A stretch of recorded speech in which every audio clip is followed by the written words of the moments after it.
Hello future teachers भाई और बहनों, एईस के लिए कमर कस लो बिल्कुल। चाणक्य बैच से आपको मगध की जो गद्दी है मुंबई में जीतना है। मतलब समझ रहे हो ना। आपको चंद्रगुप्त बनकर एटॉमिक एनर्जी एजुकेशन सोसाइटी का जो हेडक्वार्टर की किलेबंदी है अनुशक्ति नगर मुंबई में, वहाँ पर जाकर आपको झंडा गाड़ना है, फतह करना है और अपनी राजगद्दी छीननी है। तो सबसे पहले देखिएगा, हम रस की बात कर रहे हैं। तो अभी हम क्या कर रहे हैं कि 2-3 वीडियो में हम हिंदी पीआरटी के जितने भी क्वेश्चन हैं प्रीवियस ईयर आए हुए वो डिस्कस करेंगे, और उसके बाद हम एक एक टॉपिक उठा करके एक टॉपिक को एक क्लास में 20 मिनट की क्लास होगी, उसमें हम एक टॉपिक को कवर कर देंगे। तो जैसे यहाँ पर पहला क्वेश्चन आपको रस का दिख रहा होगा, तो हम क्या करेंगे, रस के ऊपर एक टॉपिक वीडियो बनाएंगे 20 मिनट का। उसमें आपका पूरा का पूरा रस कंप्लीट हो जाएगा, उससे बाहर कुछ भी नहीं पूछा जाएगा आपसे। चलिए, तो इस क्वेश्चन को हम कर लेते हैं। और जिन जिन लोगों ने अभी तक टेलीग्राम चैनल ज्वाइन नहीं किया है, इस टेलीग्राम चैनल को आप ज्वाइन कर लें आराम से, ताकि जो भी अपडेट रहता है, क्योंकि हर चीज़ हम इस पर बात नहीं कर पाते, है ना। वीडियो नहीं बन सकती हर चीज़ पे, इतना टाइम भी नहीं होता, और आपके पास इतना डाटा वगैरह की भी दिक्कत रहती है कई लोगों की, तो डाटा का भी ध्यान रखना है। देखिए, करुण रस का अस्थायी भाव क्या है। तो भारतीय जो साहित्य है, इसमें प्राचीन काल में जो नाट्य शास्त्र चलता आ रहा है, कालिदास वगैरह अपने टाइम पे अभिज्ञान शकुंतलम लिखा करते थे। तो जो नाट्य शास्त्र था उसमें रस का जिक्र किया गया था। रस का मतलब होता है आनंद, ये भी आप याद रखिएगा, क्योंकि पर्यायवाची शब्द भर भर के पूछा जाता है। तो रस का मतलब आनंद, ये ध्यान रखिएगा। करुण करुण रस का जो संबंध है वो संबंध है शोक से, पहली बात। रति रति जो है भाव है, और उसका जो रस है वो रस है श्रृंगार रस। हास्य हास्य जो है एक भाव है, और उसका जो रस है वो हास्य रस है। और इसके बाद देखिएगा, उत्साह की बात करते हैं। उत्साह एक भाव है, और इसमें जो रस है वो आपका वीर रस है। क्या नाम है? वीर रस। जिसमें वीर रस पाई जाएगा उसमें उत्साह रहेगा बहुत। इस तरीके से टोटल 9 रस हैं। हालांकि 10वां रस भी ऐड किया गया है सूरदास जी के द्वारा, जो कि कृष्ण कृष्ण के वियोग में, ये जो श्रृंगार रस है ना, श्रृंगार रस के 2 प्रकार बना दिया गया। एक बन गया संयोग, दूसरा बन गया वियोग। संयोग तब होता है जब मतलब प्रेमी और प्रेमिका दोनों मिलते हैं, और मिलन का जो प्रेम होता है, मिलने का जो प्रेम होता है, वो संयोग श्रृंगार होता है। और जो दोनों के बिछुड़ने का, प्रेमी यहाँ बैठा हुआ है, प्रेमिका कहीं और है, और दोनों एक दूसरे को याद कर रहे हैं, तो इस केस में जो दोनों के बीच जो प्रेम है वो प्रेम कहलाता है वियोग श्रृंगार। तो कृष्ण जी दूर चले गए थे, द्वारका चले गए थे, और राधा जी यहाँ पे थी आपके वृंदावन में। तो इस तरह से दोनों में जो था प्रेम, वो क्या था? वियोग श्रृंगार का प्रेम चल रहा था। आगे देखिएगा, करुण रस का स्थायी भाव हो गया ना।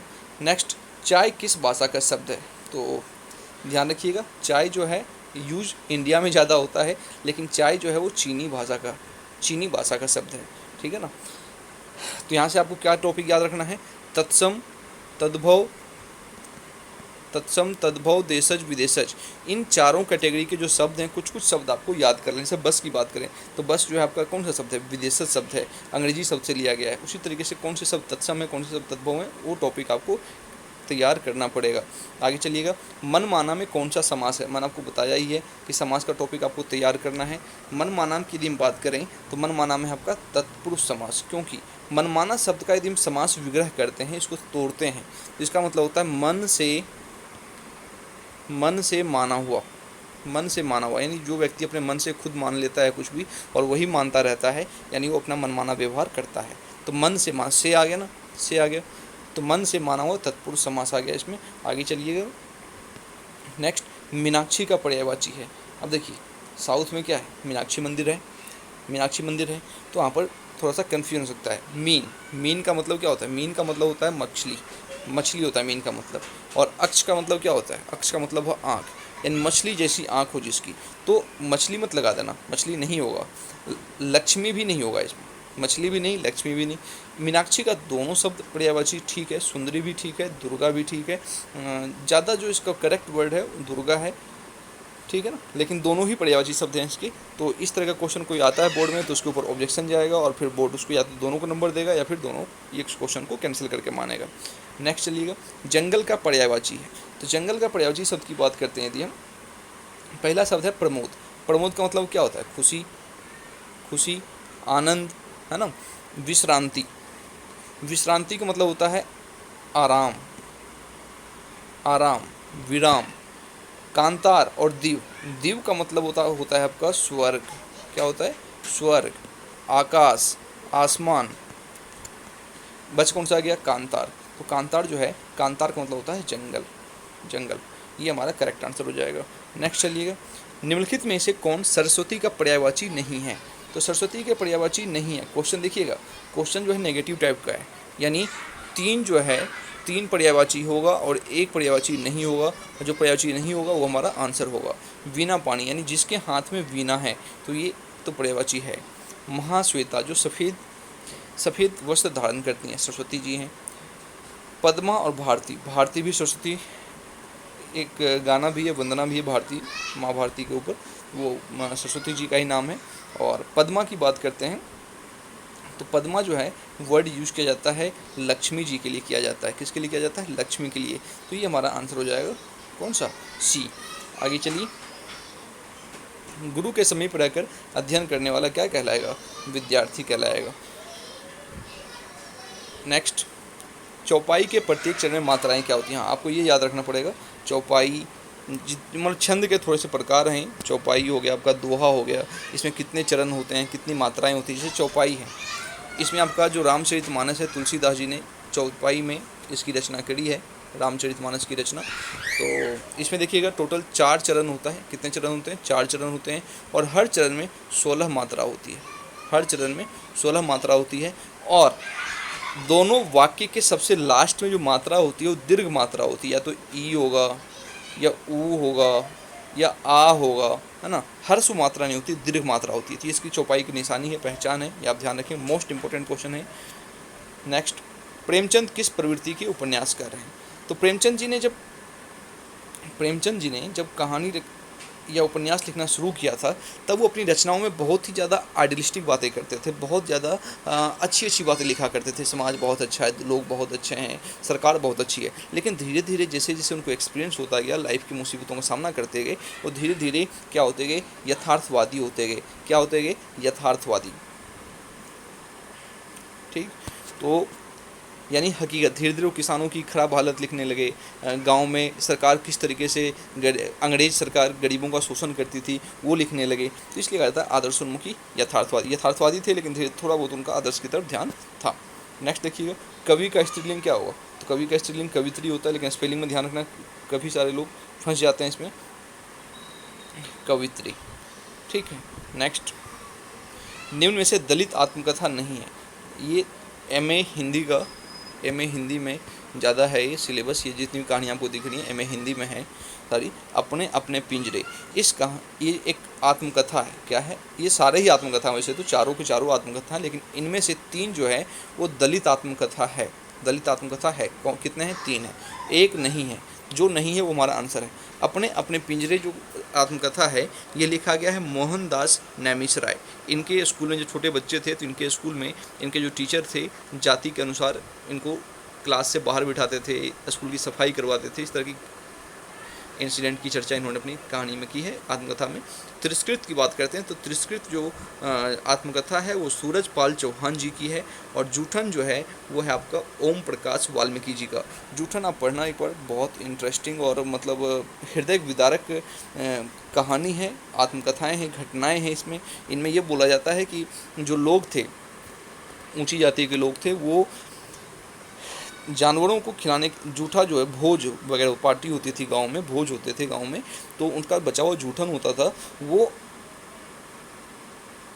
मतलब समझ रहे हो ना, सारा कचरा जो होता है वो भी नीची जाति को एहसान जता के दिखाते थे, लात मारते थे। इस तरह की घटनाएं इन्होंने दिखाई हैं कि इनके सामने इनकी माँ को लात मारा गया था उस जूठन को उठाने के चक्कर में भी।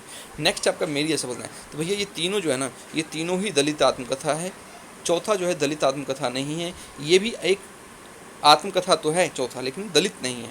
और ये जो आत्मकथा ये लिखा गया आपके बाबू गुलाब राय के द्वारा, बाबू जो कि खुद ही एक दलित नहीं थे। जब दलित नहीं थे तो दलित आत्मकथा भी नहीं होगी, क्योंकि आत्मकथा तो खुद के बारे में लिखी जाती है।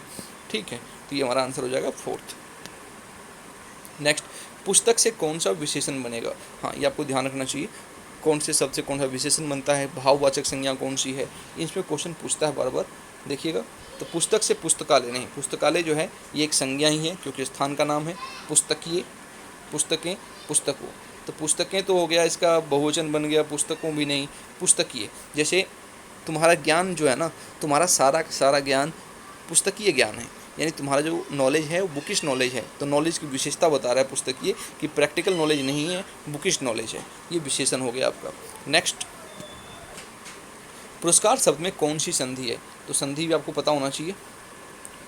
पुरस्कार शब्द में संधि की बात करें तो इसका जो बनता है पुरः जमा कार, है ना, पुरः जमा कार, यानी ये बन जाएगा आपका विसर्ग संधि, विसर्ग संधि। नेक्स्ट, अमित शब्द का विलोम है।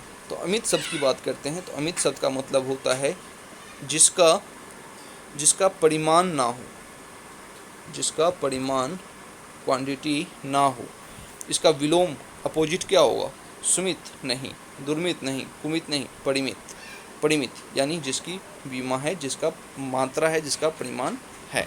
नेक्स्ट देखिएगा, हिंदी गद्य का जन्मदाता किसे कहा जाता है? तो हिंदी गद्य के जो जन्मदाता है ना, वो हमारे बड़े अच्छे महोदय थे। 35 साल की ज़िंदगी जिए, लेकिन 35 साल की ज़िंदगी में हिंदी को धन्य कर गए। ये थे हमारे भारतेंदु हरिश्चंद्र महोदय। ठीक, तो यहाँ पर आपको आज का सेशन ख़त्म करते हैं। हाँ, इतने ही थे शायद, हाँ इतने ही है, 15 क्वेश्चन हैं।